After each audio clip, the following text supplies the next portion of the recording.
மண்டையிட்ட கேக்குறீங்க ஐயா. இந்த பெண்கள் தான் எங்க கண்ணுன்றாங்க. கண்ணை நோண்டி உங்க கையில வச்சிருக்கீங்க. சுகாதாரத்துறை அமைச்சர் எங்களுக்கு என்ன பண்ணாரு? கவர்மெண்ட் வேலை பாக்குறாங்கன்றாங்க. கவர்மெண்ட் இந்த மாதிரி இருக்குன்றது வெளி உலகத்துக்கு தெரியல. எங்களுக்கு ஒரு மணி பிச்சை போடுங்க ஐயா. பைசா போட்டாச்சு. இன்னொரு 5 வருஷம் தான் எங்களால முடியல. நாங்கள் 13 வருஷம் ஆயிடுது. வேலை வாய்ப்பு அலுவலகத்துல பதிச்சு உங்களை நிரந்தரப்படுத்துற சொல்லிதான் பண்ணாங்க. இன்ன வரைக்கும் பண்ணல. இன்ன வரைக்கும் நூலாயிட்டு எனக்கு வயசா போட்டாச்சு. இன்னொரு 5 வருஷம் தான். 5 வருஷம் வேலை பத்தி எனக்கு என்ன புண்ணியம்? ஆஸ்பத்திரி எல்லா வேலை நாங்கதான் பாக்குறோம். அதை பத்தி எங்களுக்கு கவலை இல்ல. வேலைக்காக வந்திருக்கோம். அதை பத்தி நாங்க கேட்கல. எங்களை தான் நிரந்தர பணி. அது ஒண்ணு மட்டும் தான். இந்த 5 வருஷம் நாள் என் குடும்பத்தை பாத்துக்கிறீங்கயா. இந்த 5 வருஷம் நான் செத்து போயினா எனக்கு ஒண்ணும் இல்ல. அதுக்கு ஒரு வேலைக்கு போயிருந்தா கூட நிம்மதியா போயிருந்திருப்பேன். இந்த வேலைக்கு வந்து எந்த ஒரு பெனிஃபிட்டுமே இல்ல. எந்த ஒரு பெனிஃபிட்டுமே இல்ல. எந்த ஒரு இதுவே இல்ல. 55 வயசு ஆகுது. எனக்கு என்ன வேலை வந்து பின்னாடி இருக்க மக்களுக்கு நான் பயன்படுத்தும். எங்க டிஎம்கே ஆட்சியில பணி நிரந்தரம் பண்ண மாட்டோம்னு சொல்றாங்களே, அது எந்த விதத்துல சார்? நாங்க என்ன ஓட்டு போடாம இருந்தோமா? 10 ஆண்டுல நான் பணி நிரந்தரம் செஞ்சேன்னு சொன்னீங்களே, எத்தனை வருஷம் ஆச்சு? உங்க ஆட்சியா முடிய போது இன்ன வரையில எங்களை என்னன்னு கூட திரும்பி பார்க்க மாட்டேங்கிறீங்க. 10 நாளா நாங்களும் போராடுறோம். ஒரு அமைச்சர் வந்து எங்களை பாத்துருப்பாங்களா? யாராவது வந்து எங்களை பாத்துருப்பாங்களா? பொம்பளைகளுக்கு உதவி செய்யறோம். நாங்க பெண்கள் தான் எங்க கண்ணுன்றாங்க. கண்ணை நோண்டி உங்க கையில வச்சிருக்கீங்க.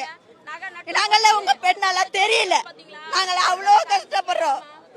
திண்டுக்கல்ல இருந்து வந்து இங்க வந்து நாங்க இவ்வளோ சீரழிறோம். பெண்களை நாங்க அவ்வளோ பணி பாதுகாப்போட வச்சிருக்கோம். எங்களுக்கு என்ன பாதுகாப்பு? கொரோனா காலத்திலயுமே நாங்க இருந்தோம். எங்களுக்கு என்ன பணி பாதுகாப்பு இருந்துச்சு? கண்டிப்பா எங்களுக்கு எதுவுமே நீங்க செய்யல. பெண்கள் எல்லாம் நீங்க கண்ணை பாதுகாக்கல. எங்க குடும்பம் தத்தளிக்குது. அதுக்கெல்லாம் காரணம் உங்க வீடியோல. எங்க அமைச்சர், எங்க சுகாதாரத்துறை அமைச்சர் எங்களுக்கு என்ன பண்ணாரு? அமைச்சர் சொல்றாரு. எங்களுக்கு என்ன பண்ணாரு? அந்த ஆட்சியில பண்ணாங்க. அப்ப அந்த ஆட்சியில இருந்திருக்க வேண்டியதானே. இந்த ஆட்சிக்கு வந்தீங்க ஏன்? 10 வருஷம் பணியில இருக்கிறவன பணி நிரந்தரம் பண்றேன்னு ஏன் வாக்குறுதி கொடுத்தீங்க? நம்பிதானே போட்டோம். இத்தனை குடும்பத்தை நடுத்தோர்ல நிக்க வச்சுட்டீங்களே. எங்களை இப்படி கஷ்டப்படுத்திட்டீங்களே. வெளியில கேட்டா கவர்மெண்ட் வேலை பாக்குறாங்கன்றாங்க. கவர்மெண்ட் இந்த மாதிரி இருக்குன்றது வெளி உலகத்துக்கு தெரியல. நாங்க படுற கஷ்டம் தெரியல. நாங்க படுற வேதனை தெரியல. நாங்க படிக்கிற கண்ணீர் தெரியல. 10 நாள் ஆகுதுங்க. குழந்தை என்னாச்சு ஏதாச்சு ஒண்ணுமே தெரியல. 10 நாள் ஆகுது சார். நாங்க மனப்பிச்சு விட்டு கேட்கிறோம். எங்களுக்கு இது வேலை நிரந்தரம் படுத்து கொடுத்துங்கய்யா. வீட்டுக்காரர் இருந்து 8 மாசம் ஆச்சு. என்ன வந்ததுன்னு தெரியலையா? உங்ககிட்ட மண்டையிட்ட கேட்கறீங்கய்யா.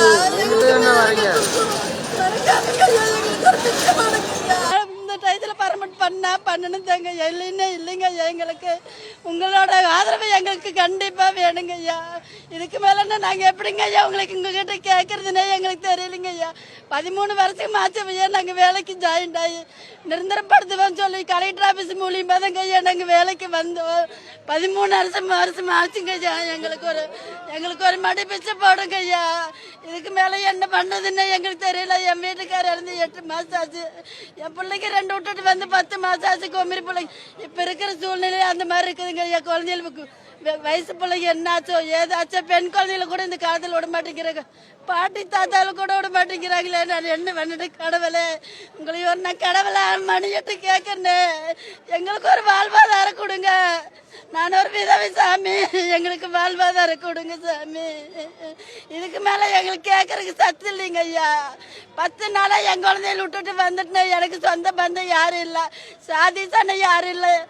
நானே வாடகை 7000 ரூபாய் வாடகையில் இருக்கிற சாமி. திருப்பூர் மாவட்டம். எனக்கு ஒரு வழி விடுங்க ஐயா. ஐயோ கடவுளே,